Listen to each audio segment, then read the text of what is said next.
তার মানে তারেক রহমান এই যে জেলায় জেলায় তালা খুলে যাচ্ছে আওয়ামী লীগ অফিসের, কিংবা জয় বাংলা স্লোগান দিয়ে আওয়ামী লীগ ছাত্রলীগের নেতাকর্মীরা গিয়ে ওই পোড়ানো ভাঙা অফিসে জড়ো হচ্ছেন, তারেক রহমানের প্রশাসন সম্ভবত এখন পর্যন্ত তিনি যা ইঙ্গিত দিচ্ছেন তা ঠেকাবেন না। এখন সেটা তিনি কোন মাহাত্ম্যে করবেন দেখেন।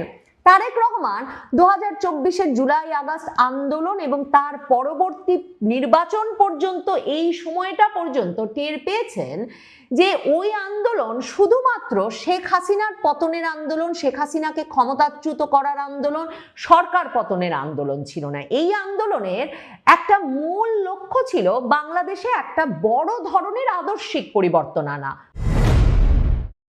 নিশ্চয়ই পরিষ্কার বুঝতে পারছেন হাওয়া বদল হওয়া শুরু হয়েছে। বাংলাদেশে নির্বাচনের দিন থেকেই বিভিন্ন জেলা শহরে আওয়ামী লীগ অফিসের তালা খুলে দেওয়া বিএনপি নেতার উপস্থিতিতে এ খবর যেমন হয়েছে, তেমনি অনেক জেলাতেই আওয়ামী লীগ নেতা কর্মীরাই গিয়ে অফিসের তালা খুলেছেন। 1.5 বছরের বেশি সময় বাদে সেখানে জয় বাংলা স্লোগান দিয়েছেন, শেখ হাসিনা বঙ্গবন্ধুর ছবিতে ফুলের মালা দিয়েছেন এবং তারপর অনেক ক্ষেত্রে যেমন খুলনায়, দিনাজপুরে আওয়ামী লীগ নেতাকর্মীরা বেরিয়ে যাওয়ার পর আবার বৈষম্য বিরোধী ছাত্র আন্দোলনের নেতাকর্মী পরিচয়ে একদল কিংবা জুলাই যোদ্ধা পরিচয়ে একদল ঢুকে আবারও ওই অফিসে আগুন দিয়েছে, ভাঙচুর করেছে বটে, কিন্তু কোনো পুলিশি গ্রেফতারের ঘটনা ঘটে নাই। মানে এখনো জুলাই যোদ্ধাদেরও গ্রেফতার করা হচ্ছে না অগ্নিসংযোগের জন্য কোনো স্থাপনায়। কিন্তু মনে রাখবেন, এই যে নিষিদ্ধ ঘোষিত আওয়ামী লীগের নেতাকর্মীরা এবং তাদের অঙ্গ সংগঠনের নেতাকর্মীরা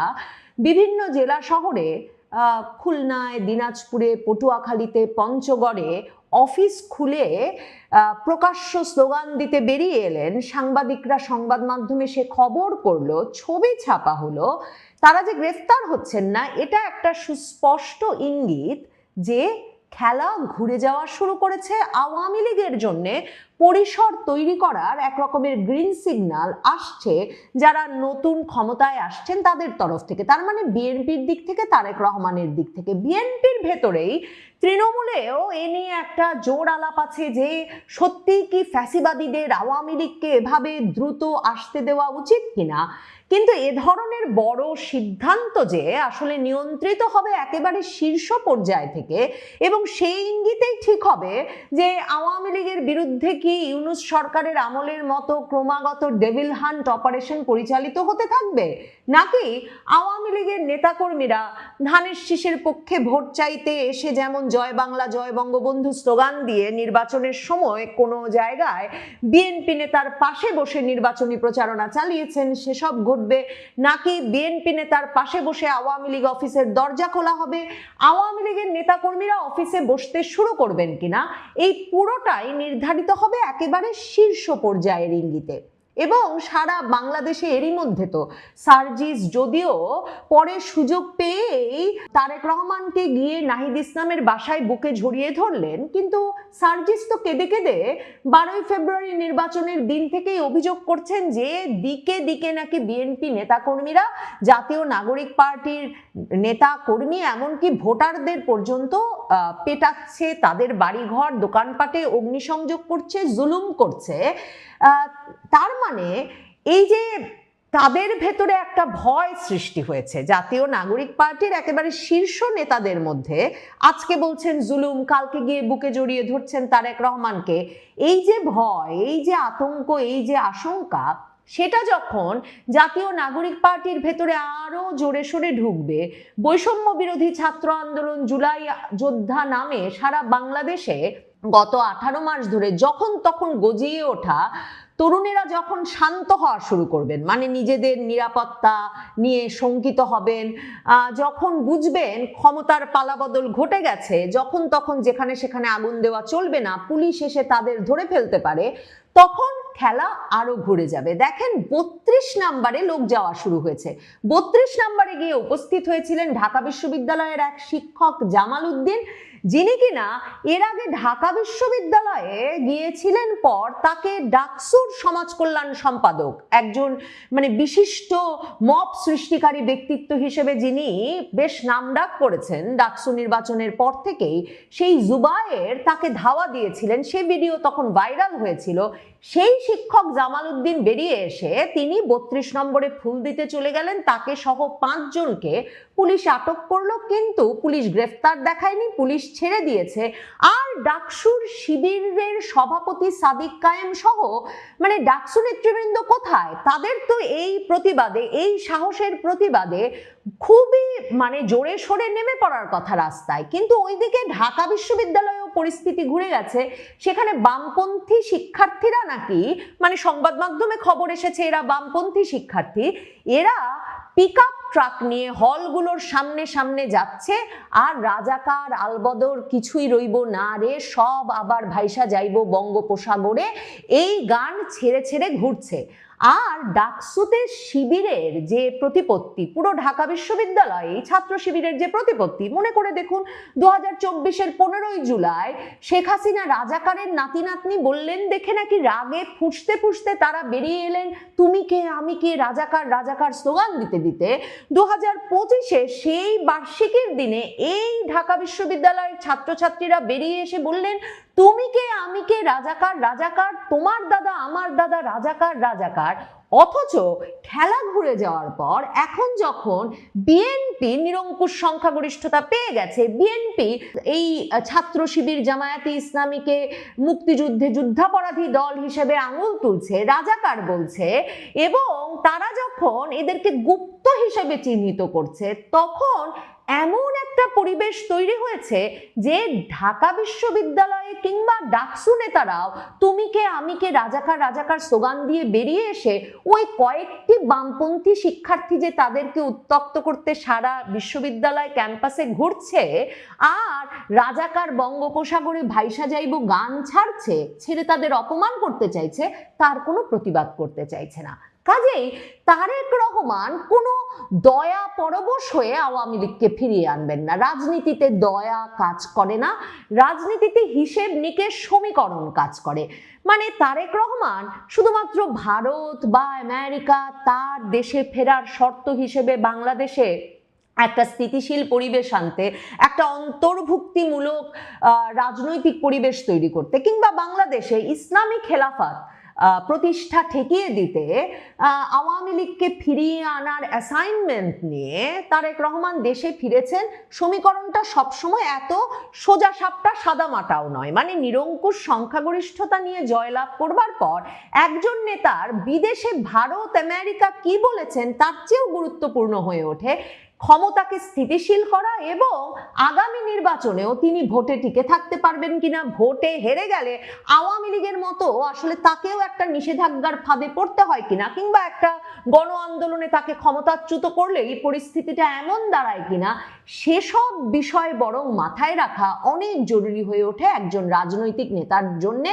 এবং 2024-এর আগস্টের পর সেটা বুঝতে বিএনপি বা বিএনপি নেতৃবৃন্দের কোনো অসুবিধা হয়নি। সেজন্যই তারেক রহমান টাইম ম্যাগাজিনের সঙ্গে সাক্ষাৎকারে স্পষ্ট করে বলেছেন যে তারা নিষেধাজ্ঞার বিরুদ্ধে, তিনি ব্যক্তিগতভাবে যে কোনো রাজনৈতিক দলের ওপর নিষেধাজ্ঞার বিরুদ্ধে। কারণ আজকে যদি আরেকটি দলের ওপর নিষেধাজ্ঞা দেওয়া হয় তাহলে নিশ্চয়ই একদিন তার দলের ওপরেও নিষেধাজ্ঞা আসতে পারে। তার মানে তারেক রহমান এই যে জেলায় জেলায় তালা খুলে যাচ্ছে আওয়ামী লীগ অফিসের, কিংবা জয় বাংলা স্লোগান দিয়ে আওয়ামী লীগ ছাত্রলীগের নেতাকর্মীরা গিয়ে ওই পোড়ানো ভাঙা অফিসে জড়ো হচ্ছেন, তারেক রহমানের প্রশাসন সম্ভবত এখন পর্যন্ত তিনি যা ইঙ্গিত দিচ্ছেন তা ঠেকাবেন না। এখন সেটা তিনি কোন মাহাত্ম্যে করবেন দেখেন। তারেক রহমান 2024-এর জুলাই আগস্ট আন্দোলন এবং তার পরবর্তী নির্বাচন পর্যন্ত এই সময়টা পর্যন্ত টের পেয়েছেন যে ওই আন্দোলন শুধুমাত্র শেখ হাসিনার পতনের আন্দোলন, শেখ হাসিনাকে ক্ষমতাচ্যুত করার আন্দোলন, সরকার পতনের আন্দোলন ছিল না। এই আন্দোলনের একটা মূল লক্ষ্য ছিল বাংলাদেশে একটা বড় ধরনের আদর্শিক পরিবর্তন আনা। মানে ট্রাম্প সরকার, ট্রাম্পের গোয়েন্দা প্রধান তুলসি গ্যাবার্ড যেটাকে বাংলাদেশে ইসলামিক খিলাফত প্রতিষ্ঠার প্রচেষ্টা হিসাবে চিহ্নিত করেন, সেটা ছিল একেবারে একটা সুস্পষ্ট লক্ষ্য। তারেক রহমান জানেন যে এই যে জামায়াতে ইসলামী সারা জীবন তাদের যে রাজনীতি, সেই রাজনীতি তারা করেছে আল্লাহর আইন চাই, সৎলোকের শাসন চাই এই স্লোগানের উপর ভিত্তি করে। কাজেই শেষ পর্যন্ত শরিয়া আইন প্রতিষ্ঠায় এই দলটির লক্ষ্য, যদিও দলটি কূটনীতিকদের কাছে কিংবা বিদেশি সংবাদ মাধ্যমের কাছে নিজেকে এখন মধ্যপন্থী ইসলামী দল হিসেবে প্রতিষ্ঠা করতে চাইছিল এই নির্বাচনের আগে।